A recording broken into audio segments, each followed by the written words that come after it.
Siman Reish and Zayin Tenat Manas Cham and Uvo Chasifim. In Tomnin b'Shabbos hafilu b'davar she'eino mosif hevel. You cannot insulate something on Shabbos even if the item with which you insulated is not adding any heat to the item being preserved. However, if it's Erev Shabbos or even if it's possibly Shabbos, we don't know if it's Shabbos yet, so then you can do this hatmana.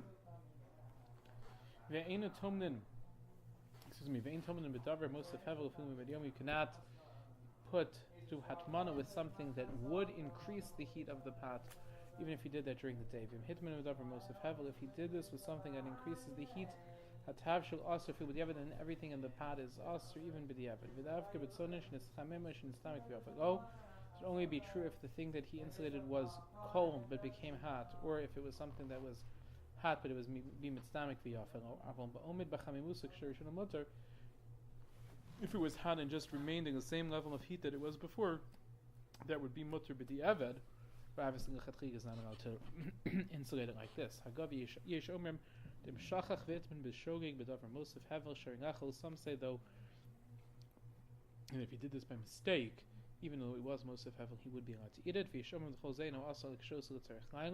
Some say this whole Isser applies if he's doing this insulation to eat it at night. If he's planning to eat it only the next day, he would be allowed to put it in something that was hot. It would be Mosef Hevel, as long as it's done before Shabbos and it's to eat during the day. With the Yavad, we could rely on this kula uvolvachko yehiraglas. But obviously cannot be accustomed to do this, since this is not the accepted halacha. Afilu tav shulchan ispashal kol tzarek, even something that had been cooked completely, also hatman b'Shabbos.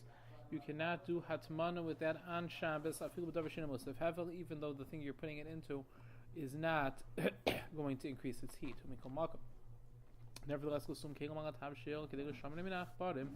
you want to put something on top of a dish in order to protect it from mice, or so it won't get dirty with dirt, dust falling into it, sure, that would be permitted. Yes, he's covering it with this clothing. But he's not doing it. He's not doing it like someone who is trying to insulate it for heat. Just like putting a cover on the pot.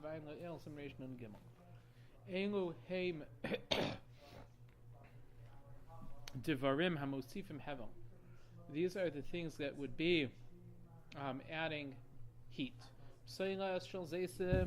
The refuse of olives, or of sesame seeds, manure, v'melach, salt, v'sid, the lime, v'chol sand, benlachem, innovation, whether they're wet or dry, v'seven, v'zagen, and straw, and zagen is the refuse from producing wine, mochin, v'asafim, or cotton, some sort of thing like that, or grass, bizman sheshlosh and lachem. Those last three have to be wet, but not, they would be dry.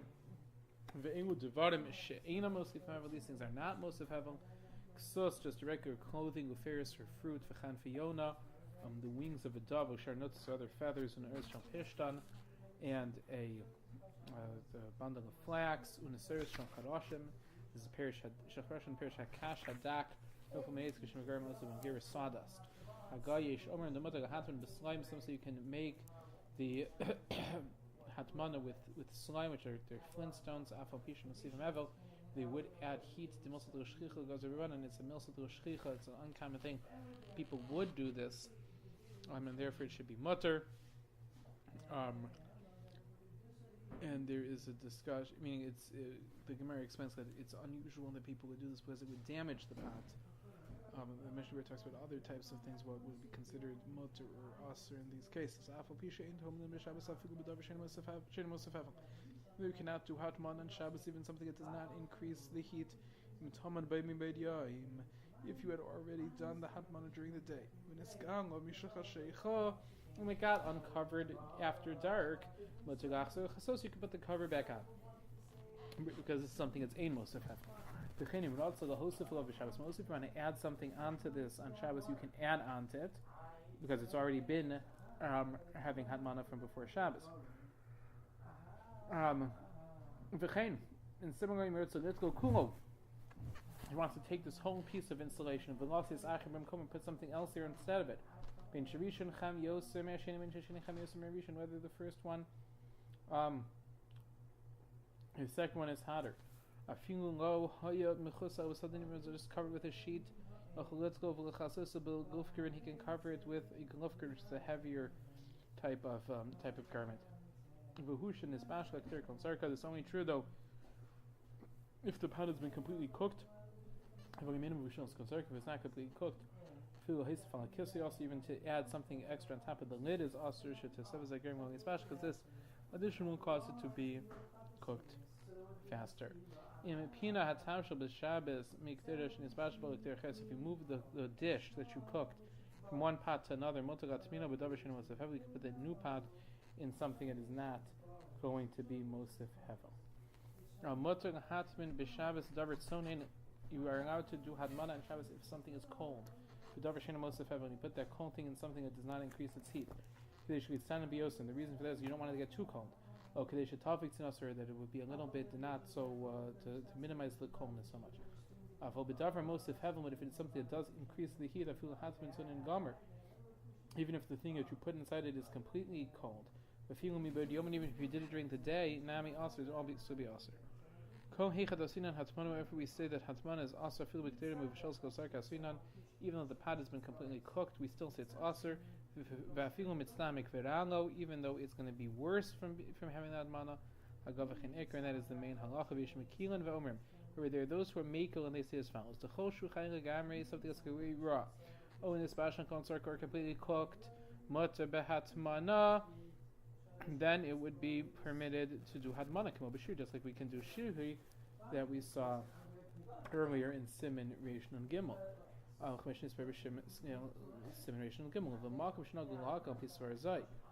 places where people were makel based on this savara, we cannot protest against them.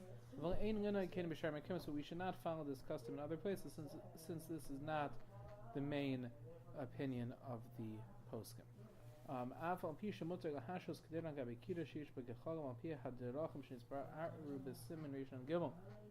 We had over there in Siman Reish Nun Gimel all the halachas about shehiyah. So even under circumstances that shehiyah is permitted, if it's covered with clothes, the clothes are not adding any heat. The fire underneath it makes the clothes considered a davar mosif hevel v'aser, and therefore it's aser to do this. If the clothes are not actually touching the pot, even though the fire is underneath it, since he's not doing it in a way of hatman, it's permitted. If you put the pot on top of an oven, it has coals in it. Eventually, but the edges of the pot don't touch the coals. Shihui mikri, that's called shehiyah. And you can do that according to the conditions of Siman Reish Nun Gimel.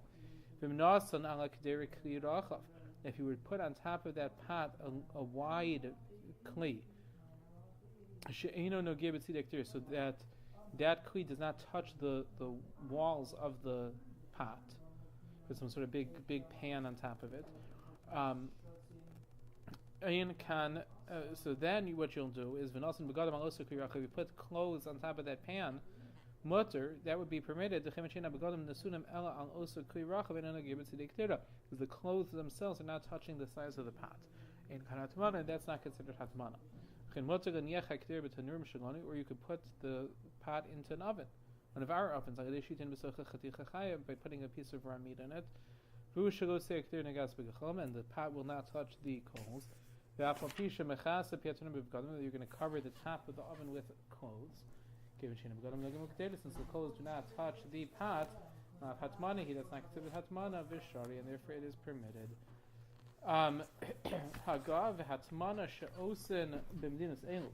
The hatmana, as we do in our countries, which is shematminim batanur, we put things into the oven, and we close the oven, the opening of the oven with mud, shari l'chlayam, that would be permitted according to all shitas.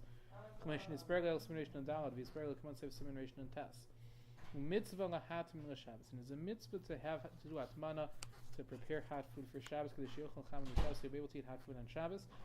Kizehu mikavod v'oneg Shabbos, because this is an example of kavod and oneg Shabbos. Again, presuming that someone likes to eat hot food. V'chol mi she'eino ma'amin b'divrei chachamim, someone does not believe in what Chazal said, v'osr chilas chaim Shabbos, and forbids eating chaim on Shabbos. Chayshin shem apikarasu, we'd have to be suspicious that he might be an apikaris chas v'shalom, and therefore we have to continue our minog, but of course have to make sure that it's being done beheter, and according to the explanation of the Siman.